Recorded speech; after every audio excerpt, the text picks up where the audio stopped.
Kaibigan, ang topic po natin ngayon, 12 paraan para matanggal ang stress sa buhay. Pero itong 12 tips natin, malamang hindi nyo pa alam. Baka ilan dito hindi nyo pa ginagawa. Actually, medyo pampahaba ng buhay tips din to.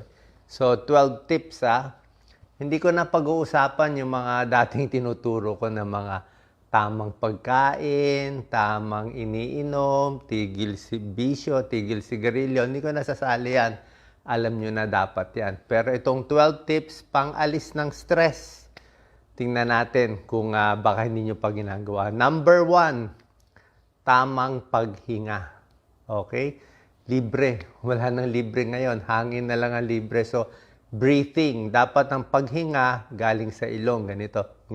Hinga malalim gamit ang ilong.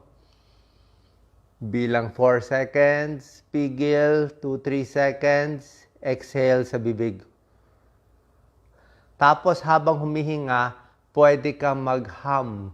Humming para hum. Pag nag-hum, medyo nagagalaw yung mga nasal passages natin. Medyo mas dumadami nitric oxide. So maganda sa ilong. Nag-hum ka, okay din yan. Breathing, humming, pamparelax. Okay? Pag na-stress kayo, hinga lang malalim. Pigil, tapos exhale. Mas mabagal, mas maganda. Kung kaya mo 1 minuto, 2 hininga lang o 3, mas maganda. Pag nagpapalpitate ka, nagpapanik ka, upo ka lang sa tabi, hinga lang malalim. Okay? Number 2, pangtanggal ng stress. Actually, 80% effective to. Hindi to ginagawa ng marami sa inyo. Number 2 is kumanta. Oo, kahit pangit, kahit sintonado, kahit wala kang boses, basta sing a song. Diba? Habang naliligo, kumanta. Kita nyo yung mga magsasaka ng ibang bansa. Habang nagsasaka sila, kumakanta sila. Kumakanta tungkol sa trabaho, tungkol sa buhay, yung mga happy songs lang. Kasi pag kumakanta tayo, nababawasan ng panic attack. Kung kayo nagpapanik, kumanta kayo. Okay? Pampataas ng endorphins. Kasi pag kumakanta ka, nalilibang nare-relax. Baka yung mga old songs gusto nyo yung mga 80s o 90s. Okay din yan. Gusto nyo 70s, pwede rin. Number 1, breathing, iwas stress. Number 2, singing. Number 3, ito wag magagalit. Pwede magpakasal. Kung meron kayong partner na matino, kung makahanap kayong matinong partner, nakakabawas ng stress ang partner natin. Nakakahaba pa ang buhay kung married ka na masaya. Kung hindi mo kahaya, kung wala kang partner, okay, bago magalit yung mga single, pwede kayong mag-alaga ng pet. Alaga kayo ng aso or alaga kayo ng pusa, nagbibigay din ng pagmamahal yung mga hayop na alaga natin. Marry or get a pet. Number 3 tip. Number 4. Itong number 4, actually sa lahat ng mga anti-stress tips, itong number 4 ang pinaka-effective. 85% effective to, highest effectivity matanggal ang stress mo. Alam nyo ano to? Kumausap ng pamilya na close, kumausap ng close friend. Yan talaga. Kita mo yung mga senior. Mga senior gusto lang kausapin, barkada nila, pamilya nila. Yan na pinaka-happiness nila. Kausapin ang pamilya, close friend. Hindi yung kaaway na pamilya.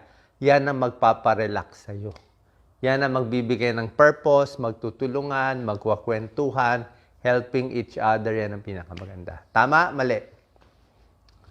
Number 5, pangtanggal ng stress.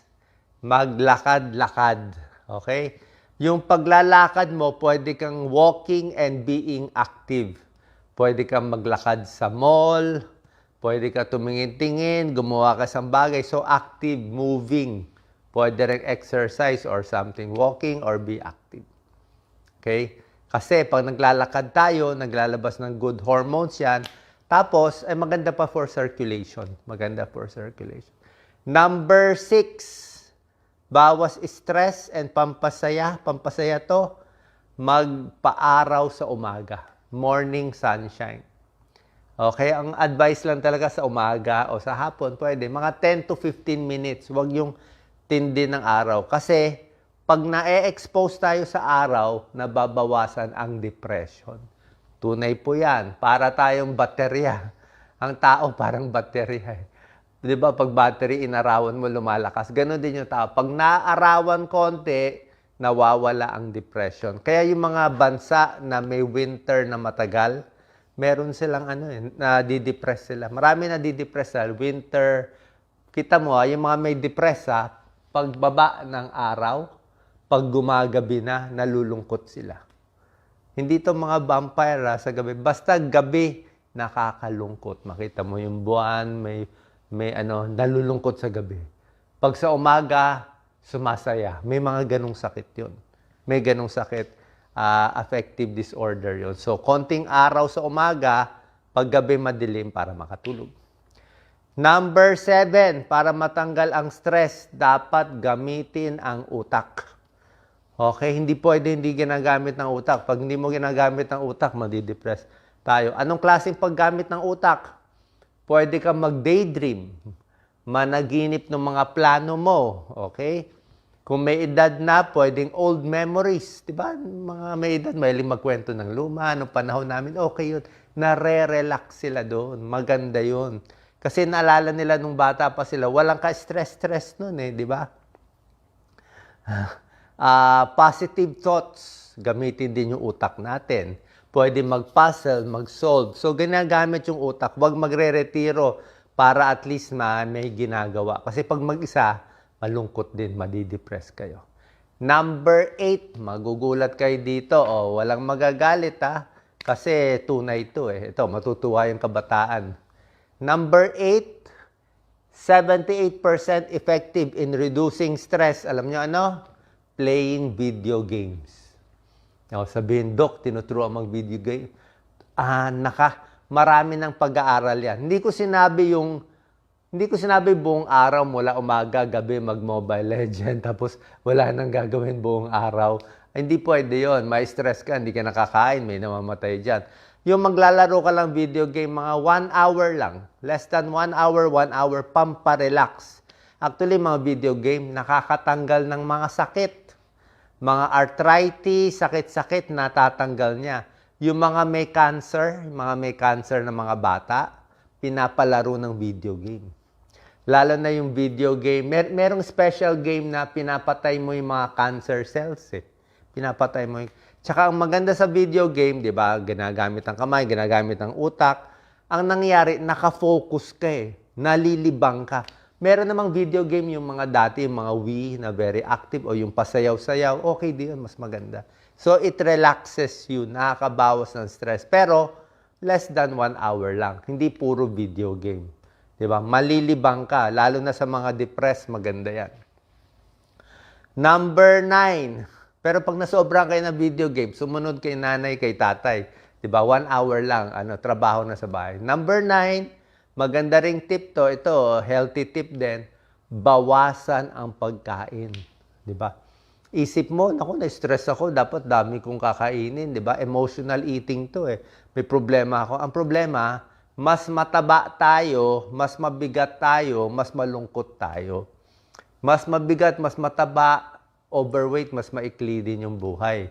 So, kita mo yung mga taga-ibang bansa, mga payat, ang konti lang kumain. Mabusog. Kung kaya mo 2 cups of rice, gawin mo na lang 1 cup. Kung 1 cup ka, gawin mo half cup. Kung isang noodle na malaki, gawin mo na lang 3/4 na noodle. Mas gutom konti, mas maganda. Okay, may pag-aaral yan Yung less eating, longer life. Number 10, huwag kakalimutan, simpleng pangtanggal ng stress, inom ng tubig. Diba, pag kinakabahan, inom ka lang na inom ng tubig. Abot ka 8 baso hanggang 10 basong tubig isang araw. Diba, yan ang sabi ko. 10 glasses, either water or fluid in a day. Huwag lang lalampas sa 16 na. Huwag lampas 16 glasses, sobra na yon.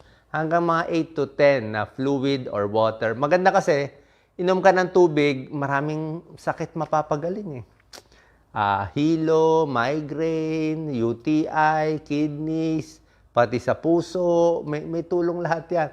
Tapos, pag inom ka ng tubig, CR ka ng CR, ihi ka ng ihi, nare-relax ka eh. Diba? Nakaka-relax ang banyo. Kaya nga tinawag nila relax room, di ba? Comfort room. Ba't tinawag na comfort? Comfort ka. Rest room, pamparelax, di ba? So, inom, ihi, okay lang yon. Mare-relax ka pag inom ng tubig. Number 11, ito pangtanggal ng stress. Ito, pangtanggal ng stress. Number 11, bawasan ang expectation sa buhay. Bawasan ang goal sa buhay. Pag sobra ka ng stress na kailangan mo gawin to, abutin tong grade sa school, kailangan kumita ng 1 million by 30 years old, bawasan mo na expectation mo.